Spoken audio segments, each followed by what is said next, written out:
to 8 inches of snow yesterday. Downtown shop owners are now trying to get back to business. Yep, after getting hit hard by the storm, many local businesses had to close up shop early. Some never even opened. 11 News reporter Kiara Tirzo joins us now live from outside where the weather is bitterly cold and getting colder. Kiara. Yeah, Gene and Glenn, just as downtown was beginning to thaw out, we're getting another night of well below freezing temperatures. And though that cold won't stop those shops from opening back up, yesterday's snow sure put a freeze on business. As the snow is finally melting along downtown streets, local businesses are trying to climb back out from under that same blanket of snow. Slow. We were not very busy at all. Main Street Bagel supervisor Adrian Saletta says yesterday's business started off slow, and so slow, workers were sent home one by one until the eventual decision to close early. We wanted to get home safe and not be stuck at the side of the road at 8 o'clock at night. Down the street at Estilo Salon, it was a little crazy. People got here late, a lot of cancellations. Part owner Janine Dickey says more than just hair was getting cut. As appointments were called off, stylists didn't make it in, and the day we ended up closing early. Got cut short too. At Evans Downtown Deli, owner Evan Williamson called off workers even before the day started. A lot of them were very terrified and scared. He says hardly any of his employees own four-wheel drive cars. I would rather them be safer and not have to go out if they don't have to. Williamson says monetary gains or losses couldn't be calculated, but all that mattered was safety. As for Dickey, we did miss out on some services, money for that, but hopefully make it up because they rescheduled. She thinks some extra hours this week will balance things out. And even with all those bagels that never got toasted, people know that we're still here and we are consistent and open and people can rely on us to be here. Saletta says keeping customer confidence was key, but she still says this storm will be frozen in her memory for years to come. I've worked here for a long time and I don't remember closing early because of weather. And we do want to caution people back out on those roadways tonight. City crews did get a lot of areas cleared and salted, but that melting snow now mixed with tonight's frigid temperatures. Just be careful on those roadways. In Grand Junction, Kiara Tirzo, KKCO 11 News. Grand Junction police are investigating Travel Masters Travel Agency for suspected fraud and financial theft, well into the tens of thousands of dollars. But the owner of the business tells 11 News he never did anything to steal money from any customers, and he wants the community to know he's an honest businessman. 11 News reporter Kiara Tirzo joining us now live in the studio with the story. Kiara. Yeah, Glenn, Rod Thompson, the owner of Travel Masters Travel Agency for the last 16 years, sat down with me today to clear his name and explain what little he knows about this investigation. But meantime, Grand Junction police are upping the ante on these allegations, asking for the public's help in finding even more victims that could be out there. They walked in the door, they said they had a search warrant. Rod Thompson, owner of Travel Masters Travel Agency, says when police served him with a search warrant yesterday, he was more than surprised and confused. The investigation yesterday didn't tell me hardly anything as to what it's about other than it's from United. Thompson says all he knows about the investigation is that it involves one incident with United Airlines. He says when his customer's flight was canceled, United blamed Thompson for canceling the flight, while Thompson says it was United that did it. So my customer brought me in a letter and we wrote United, and we didn't really get back the satisfaction that we wanted, and they were putting the blame on me. Thompson ended up paying for the customer's ticket at a cost of about $3,000 and says he can't recall any other financial problems of importance. Have you had any other problems with finances and customers? No.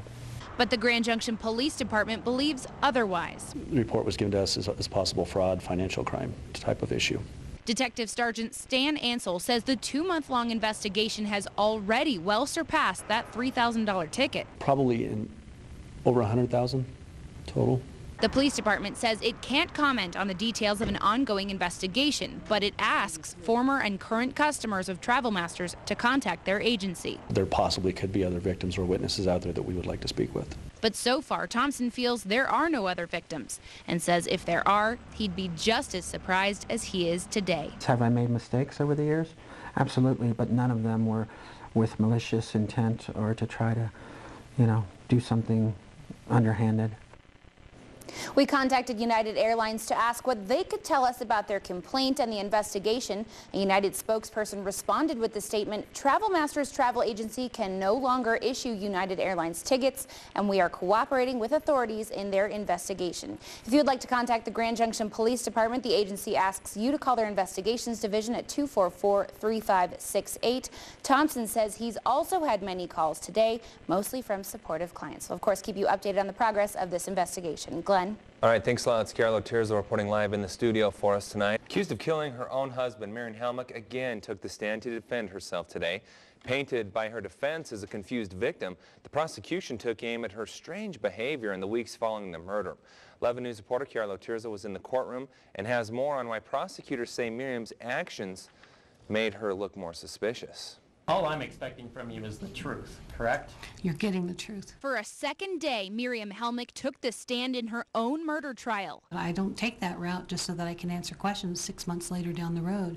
I took it because that's the way it went. Prosecutor Rich Tuttle fired questions at the seemingly frustrated Helmick, not only asking but questioning her alibis, why she made so many stops that day, arguing the logic of her plans. Because you can't get a big bag of carrots at Walmart, so you're going to drive all the way across town when gas is $4 a gallon. The prosecution questioned the day of the murder, despite the fact that Alan had blood on him. Even after doing CPR, Miriam appeared clean, as he showed very little patience handling the weeping widow. Holding his hand and talking to him.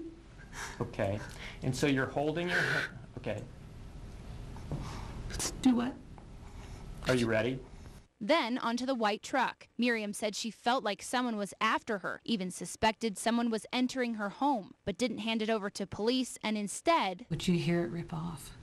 You would hear it rip off? Yes. She says she put tape on her doors and slept on the couch where she'd be able to hear an intruder ripping the tape to get in. Tuttle eventually asked Miriam about the fake greeting card she admitted to planting only after she was arrested. We're talking about 12 days after the murder you're leading them astray, correct? I was very distraught. He said it was a distraction for law enforcement, a waste of their time finding the real killer she argued was still out there. Helmick said she didn't mean to lead law enforcement astray, and Tuttle charged she didn't. In fact, that greeting card led them to the real killer, didn't it, Miss Helmick? No, it did not. No further questions. In Grand Junction, Kiara Tirzo, KKCO 11 News. Trial continues on Monday. That's when closing argument. But first, we start with breaking news. The verdict is in the Miriam Helmick murder trial, the so-called Whitewater widow accused of murdering her husband, Alan. Just a few hours ago, the jury found her guilty of first-degree murder, criminal attempt to commit murder, and a crime of violence, among others. 11 News reporter Kiara Tirzo joining us live in the studio with more on the verdict. Kiara. Yeah, Jean and Glenn, the jury found Miriam Helmick guilty of 13 of 14 counts, only not guilty on one count of forgery. Jury verdict count number 1, first-degree murder and the lesser included charge of second-degree murder, Mesa County, on or about June 10th of 2008. We, the jury, find the defendant Miriam Helmick guilty of first-degree murder. Jury verdict count number 2. When the verdict was read in court this afternoon, Miriam showed very little to no emotion while Alan's daughters wept.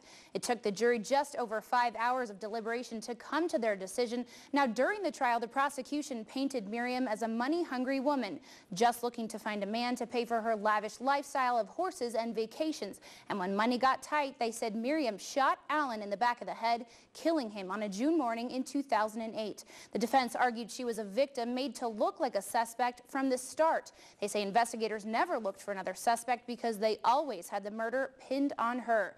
Tonight, with the guilty verdict, the jury has obviously found reason to side with the prosecution. Miriam Helmick guilty of first-degree murder and 12 other charges, not guilty on one count of forgery. The jury has since been discharged. Miriam Helmick will be sentenced tomorrow. Live in the studio, Kiara Tirzo, KKCO 11 News.